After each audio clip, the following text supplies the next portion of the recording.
Sandman Stories presents Chapter 6, The Wildcat Woman. Background: Kim Soo-ik was a native of Seoul, who matriculated in 1624 and graduated in 1630. In 1636, when the king made his escape to Namhan from the invading Manchu army, Kim Soo-ik accompanied him. He opposed any yielding to China or any treaty with them, but because his counsel was not received, he withdrew from public life.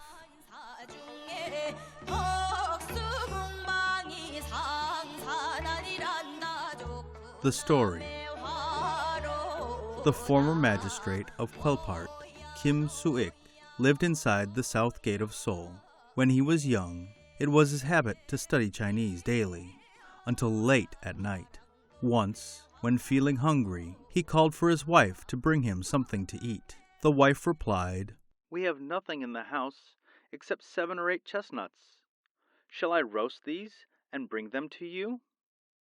Kim replied, "Good, bring them."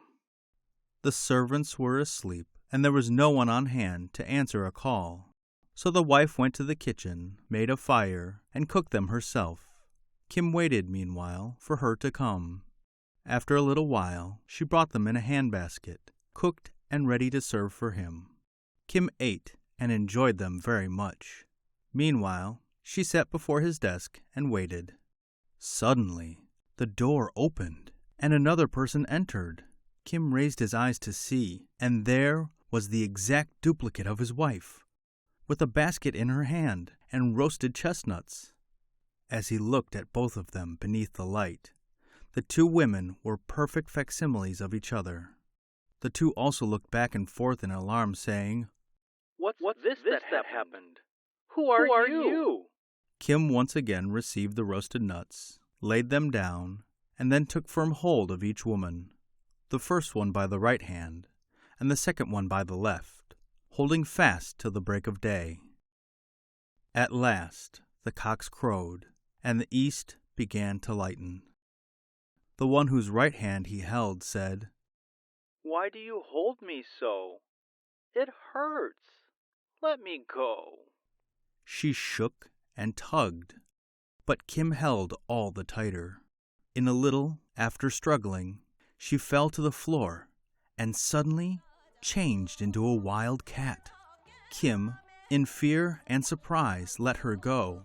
What a pity that he did not make the beast fast for good and all. The end. Writer's note: foxes turning into women and deceiving people is told in the Kwangui and other Chinese novels, but the wildcat's transformation is much more wonderful still, and something that I have never heard of. By what law do creatures like foxes and wildcats so change? I am unable to find any law that governs it. Some say that the fox carries a magic charm by which it does these magic things. But can this account for the wild cat?